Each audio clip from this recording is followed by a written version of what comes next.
Kakšna je današnja realnost v družinski medicini z vidika zdravnikov? Koliko časa imate dejansko za paciente, in kaj bi si želeli? Kakšna bi morala biti možnost za res kakovostno in varno udejanjanje strokovnega dela? Zdravniki smo danes postavljeni v eno veliko razklanost med nekim idealom in resničnostjo. Idealno bi bilo, da bi imeli za paciente dovolj časa, da bi jih lahko obravnavali v skladu z vsem znanjem, ki ga imamo. Namreč specializacija družinske medicine v Sloveniji je zelo dobro izpeljana, organizirana. Mladi zdravniki družinske medicine, specialisti, znamo precej, tega pa ne moremo udejanjati v praksi, ker enostavno nimamo časa za to.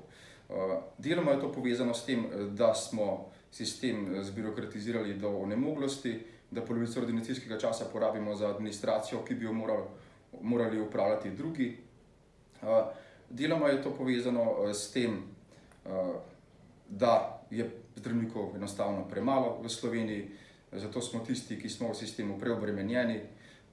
To je povezano s tem, da se celotna populacija stara, da je diagnostika napredovala, da zdravimo lahko vse več stanj na primarnem nivoju, pa še bistveno več bi jih lahko zdravili, če bi imeli za to na voljo dovolj časa.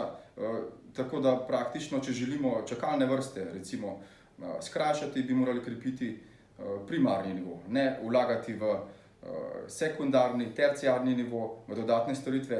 Če bi okrepili primarni nivo, bi bilo napotovanja manj, bi še več stvari lahko naredili zdravniki sami na primarnem nivoju. Zdaj pa to enostavno marsikdaj ni mogoče.